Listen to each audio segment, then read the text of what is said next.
The Missing Coach.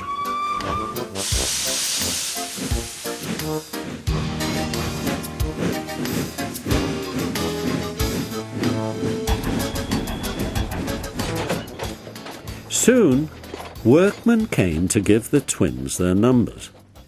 Donald was 9 and Douglas 10. When the men went away, they were left alone in the shed. "You may have noticed, Dougie, that yon painters forgot something." "What did they forget?" "They painted braw new numbers on our tenders, but they put 9 on us." Donald winked broadly at his twin. "You mean," grinned Douglas, "that we can—" "Just that," chuckled Donald. "Hold your wheesht. Here's the inspector." "Now 9 and 10, smiled the inspector. Here's Doc. He'll show you round before you start work." The twins enjoyed themselves and were soon friends with Duck. They didn't mind what they did. They tackled goods trains and coaches easily. For once the twins had shunted them, trucks knew better than to try any tricks. "We like it fine here," said Donald. "That's good," smiled Duck, "but take my tip. Watch out for Gordon, Henry and James. They're sure to try some nonsense." "Dinny fash yourself," chuckled Douglas. "We'll soon settle them." Donald and Douglas had deep-toned whistles. "They sound like buses," said Gordon.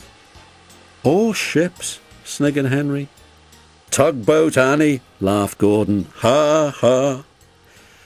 Donald and Douglas cruised quietly up, one on each side. "You wouldn't be making fun of us, would you now?" asked Donald. Gordon and Henry jumped. They glanced nervously from side to side. No," said Gordon. No, certainly not," said Henry. "That's fine," said Douglas. "Now just mind the Bethia and keep it that way." That was the way Gordon and Henry kept it. Every day, punctually at 3:30, Gordon steams in with the express. It's called the Wild Nor'Wester and is full of people from England, Wales and Scotland. There is also a special coach for passengers travelling to places on Thomas's branch line. When the other coaches are taken away empty, engines have to remember to shunt the special coach to the bay platform. It does not wait there long. Thomas, with Annie and Clarabel, comes hurrying from the junction to fetch it.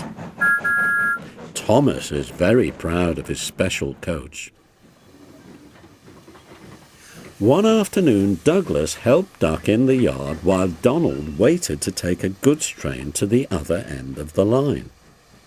As Duck was busy arranging Donald's trucks, Douglas offered to take away Gordon's coaches. Douglas was enjoying himself when an awful thought struck him. "I hope the Fat Controller doesn't find out I shouldn't be here. I couldn't abide going back." He worried so much over this that he forgot about Thomas's special coach. He pushed it with the others into the carriage siding, then ambled along to join Donald at the water column. As he went, Thomas scampered by, whistling cheerfully.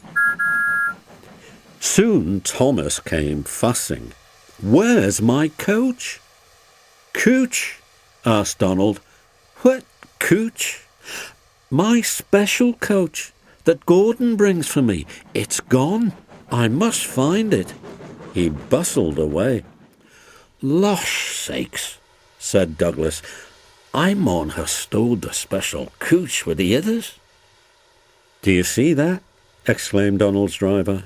A mob of angry passengers erupted from the siding.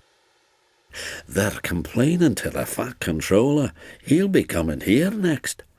"Noo listen," said Douglas's driver. "We'll change tenders, then awa' wi' ye, Donald, and tack ye on goods. Dinny fash about us. Quick now.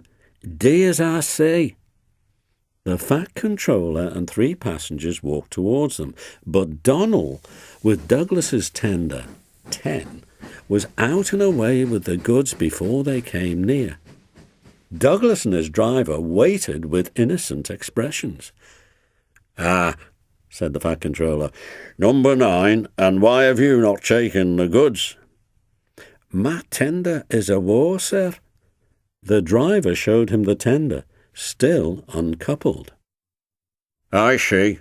Some defect, no doubt. Tell me, why did number 10 leave so quickly?" "Maybe, sir," put in Douglas, "he saw you coming and thought he was late." Said the Fat Controller. He turned to the passengers. "Here, gentlemen, are the facts. Number 10 has been shunting the yard. Your coach disappeared. We investigate. Number 10, disappears too. You can draw your conclusions. Please accept my apologies. The matter will be investigated. Good afternoon, gentlemen." The Fat Controller watched them till they climbed the station ramp. His shoulders twitched. He wiped his eyes. Douglas wondered if he was crying. He was not. He swung round suddenly. "Douglas," he rapped, "why are you masquerading with Donald's tender?